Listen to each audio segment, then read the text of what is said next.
We should probably do some sort of introduction. Like, hi, everybody. I'm Patricia. I'm Lee. And we're weird as fuck.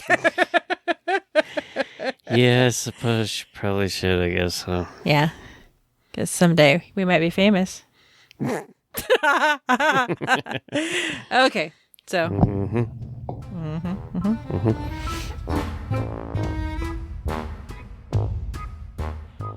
Euthanasia. Do you know what that is? Don't remember. I thought it was killing people. Well, Or okay. something. In the simplest sense, yes. Was that you making noise? No? That was weird. Do you want to start over? No. I want to listen to that and see what that was. Euthanasia, as defined by Webster, is the act of putting to death painlessly or allowing to die as by withholding extreme medical measures a person or animal suffering from an incurable, especially a painful disease or condition. So mercy killing, especially. Mercy killing. Well, it's something that we believe strongly here in the Pacific Northwest, and most states on this side of the country, the ones that we live in anyway, have right to die laws. So that if you are terminally ill, you have the right to choose when and how your life ends. Yep. You remember that famously there was a woman who moved up here from California a few years ago because she had an incurable brain tumor, and California wouldn't allow her to choose to end her own life. Of course. And like most people, if you're going to do that, she wanted it to be something that was painless. You don't want to suffer, and you don't want to be afraid. And you don't want to leave a big mess for your family to have to deal with. So she moved to Oregon. She campaigned. I think California finally did pass a law permitting people who wish to practice right to die could. Of course, by then, she had already ended her life in Oregon when her symptoms got so bad that they impeded her quality of life. So at this point, we all know the many ways that people take their own lives. It's usually incredibly unpleasant. When you're talking about euthanasia, it usually involves something like a drug overdose. Yeah. Or a cocktail of drugs that are designed to end your life painlessly and peacefully. For most of us, it's not something that we like to think about. It's something that crosses my mind just because I'm morbid, I suppose. But I don't think most of us plot out how we would want to end ourselves should something like that happen. Julijonas Urbonas is not like most of us.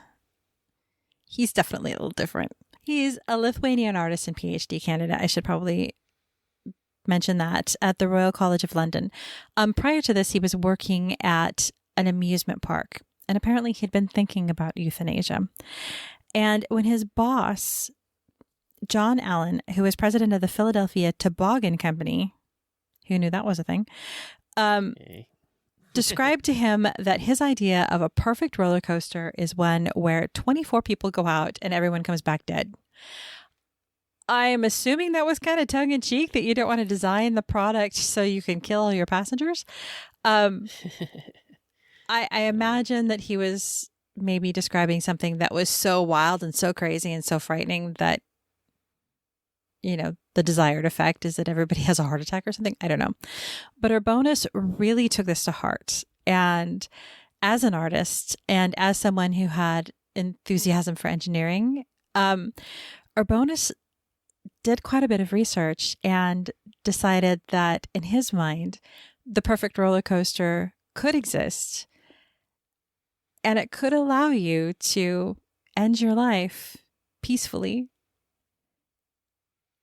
in a way unlike anything else the world has ever seen. So in 2010, inspired by this idea, he designed what he refers to as the Euthanasia Roller Coaster. Like, that could work full time and have that many people dying every day. Well, you know what? I don't know that it would be that sort of ride. I mean, I would imagine that it would be something that you would have to schedule your appointment to? I have no idea. I don't know how he plans to market this sort of thing, but I don't know. I don't know. It wouldn't be the first time that a roller coaster killed somebody. It would be the first time that the roller coaster did it intentionally. Now, you and I both know there have been a number of roller coaster accidents, including a really famous one in the UK in 1972 where 5 kids were killed when the brakes failed on this thing. Urbanus didn't want it to be something that would accidentally kill people. He wanted it to be something that not only would they experience pleasure from, but you know what you're getting into when you get on to the roller coaster. He doesn't want to kill people with fear. But it's an interesting idea. I mean, his target audience are people that want this sort of experience. The idea is fairly simple. Riders on the coaster are exposed to such extreme G-forces that the blood in their bodies is actually pulled away from the brain. That does not sound like a pleasant way to die. There are much worse ways to die. Yeah, I'd rather be pumped full of fucking drugs and peacefully sleep away than have all my blood ripped out of my head and pulled into me to where I would die.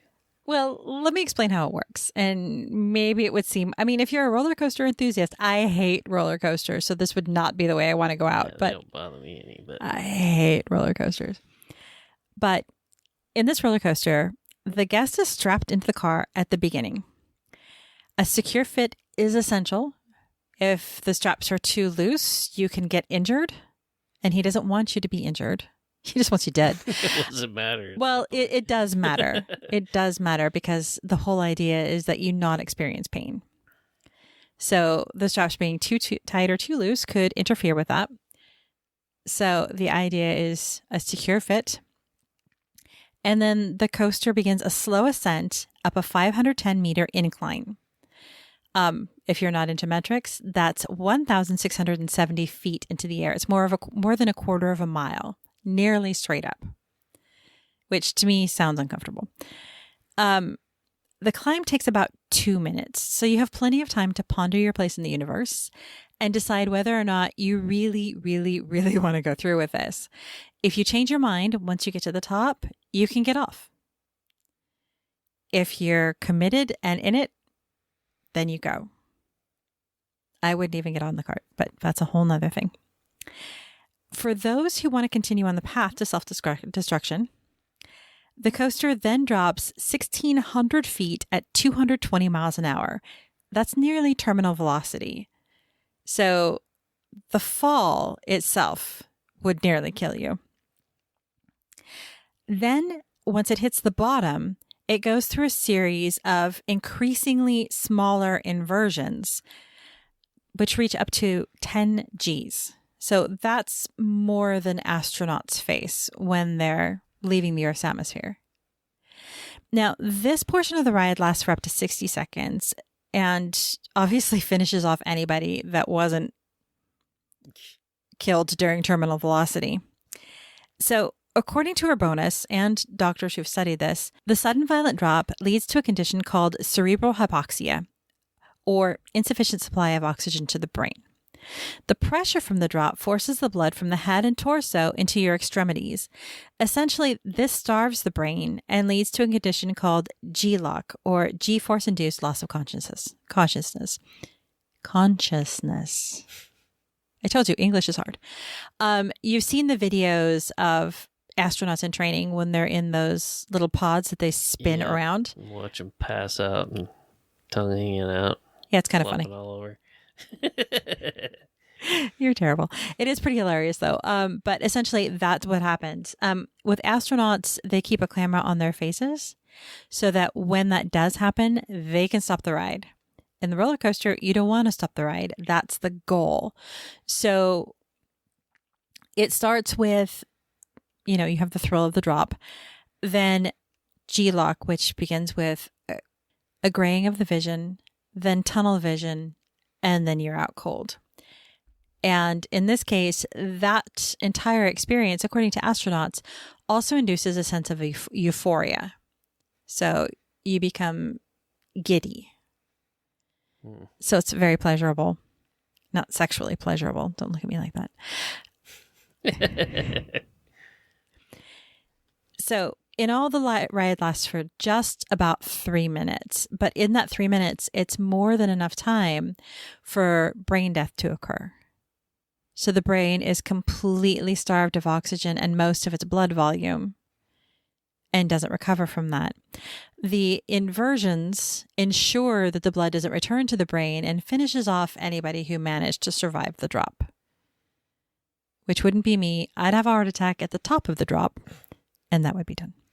Sounds like fun. Why, you might ask? Okay, so when the roller coaster design, now the roller coaster itself has obviously never been made. Yeah, I can. Nobody, anybody flipping the bill for that. No, can you imagine? Butter Bonus did create a model, which is actually housed at the Museum of Modern Art, of all places.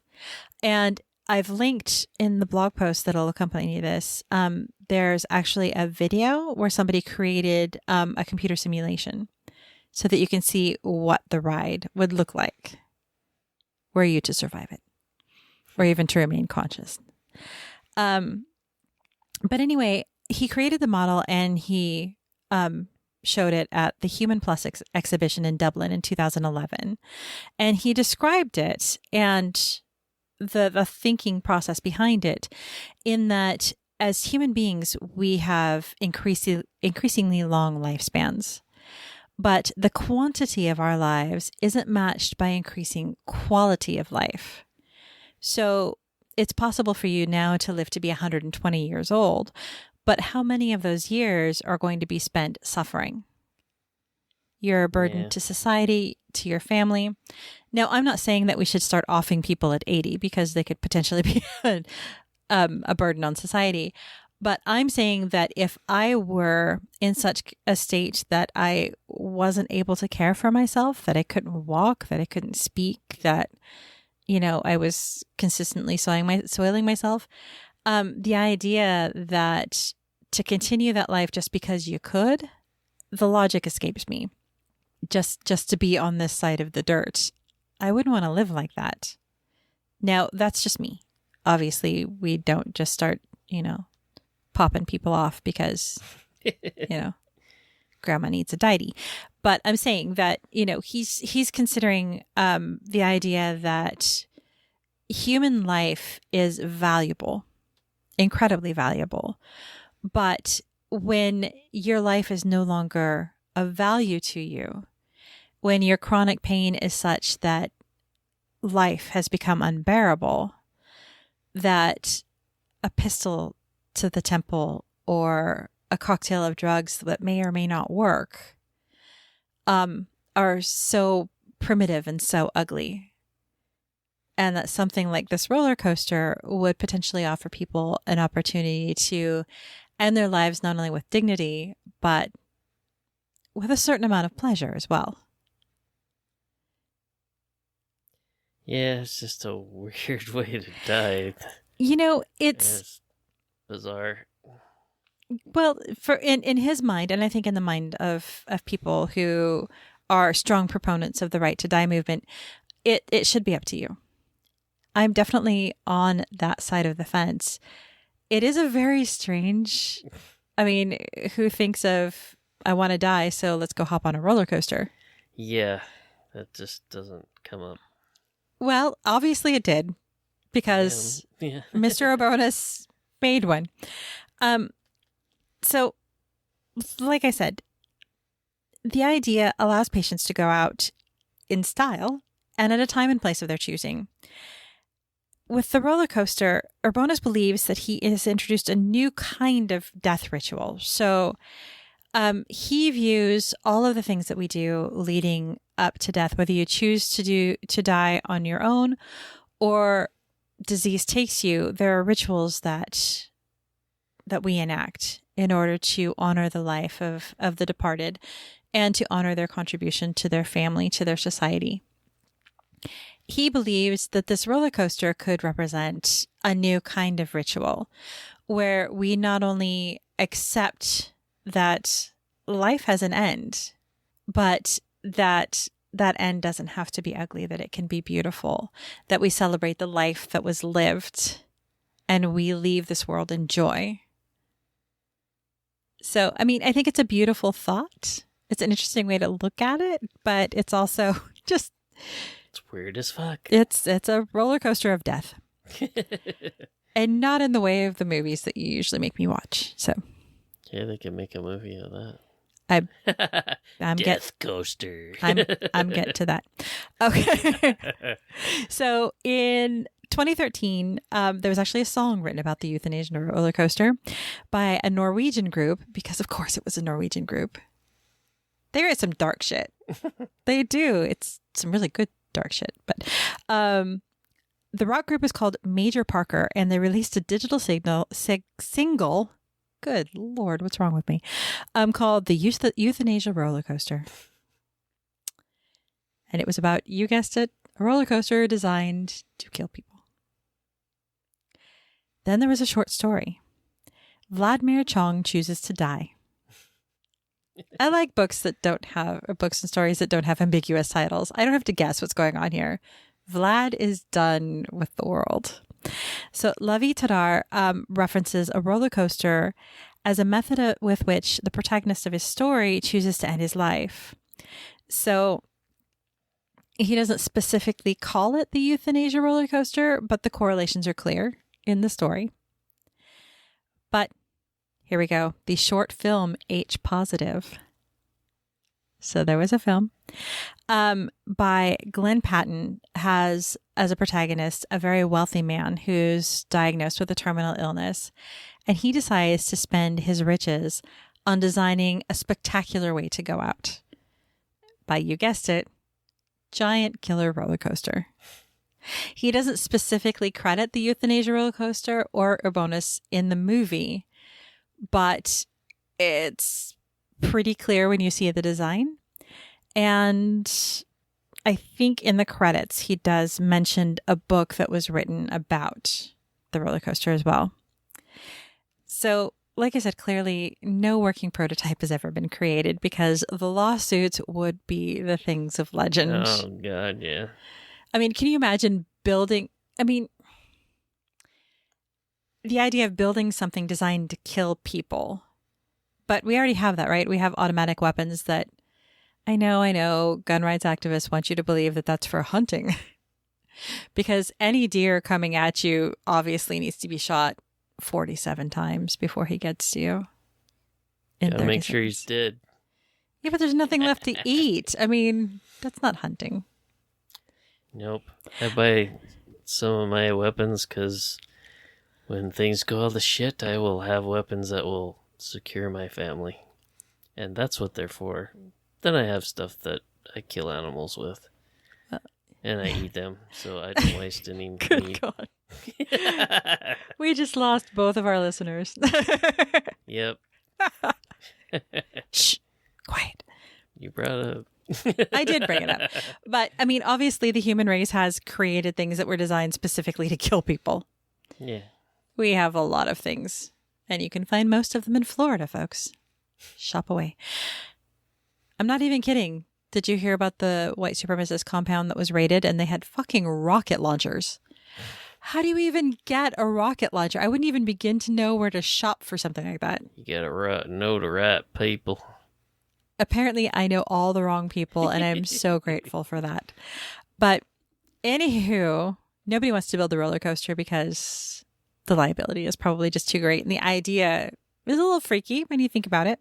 Yeah. But as I mentioned, you can see this at the Museum of Modern Art. And I've got links in the blog post to articles about it, drawings, sketches, a video of Urbanus actually talking about the roller coaster, and of course, that really, really cool computer simulation that makes you feel as though you're in the seat and going along with it. So you can check those out. It's also interesting to note that according to doctors and scientists who've studied the roller coaster, they've determined that amputees are actually fairly likely to survive. Yeah, a lot less blood. Well, not that there's a lot less blood, but the whole, exactly, the whole idea of the roller coaster is that it's supposed to force your blood into your extremities. If you don't have extremities, that blood's not going to go anywhere. Nope. That'd suck. So you want to die and you ride the roller coaster and you'll end up having a fucked up spine and neck because of the sheer velocity of it. Yeah, that would probably mess you up bad. It would probably mess you up real bad. Yeah. Then you could be even more crippled and live through it and go, fuck, this sucks. I was supposed to die. And on that happy note, everybody, thank you for tuning in to Weird as Fuck. Oh, good God. As I've mentioned a couple of times, check out the blog post for links to the story. Links to all of the stories, actually, that we use to gather information about this topic, and photos, and a really cool interview with Mr. Obonis himself as he describes his thought process behind the project and what he hoped to achieve. It's actually pretty cool. I liked it. And I wouldn't write it, but because I hate roller coasters and I don't want to die. But yeah, if I had to choose a way to die, maybe a roller coaster. Yeah, drug-induced haze would be good for me. Also, there's a link to the top 10 worst roller coaster disasters. If you're into that sort of thing, I'm looking at you, Lee. Yeah. Yeah. Thanks for tuning in. We'll see you next week on Weird as Fuck. Bye. Bye.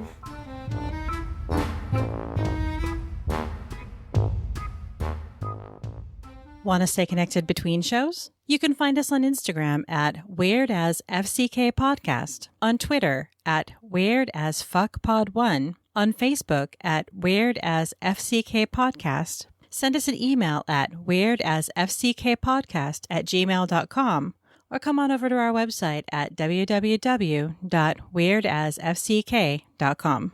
There you can check out our blog, pick up some merch, look over our sources, and even share your weird experiences. You might even make it on a future episode. We would love to hear from you. Until then, tune in and keep it weird.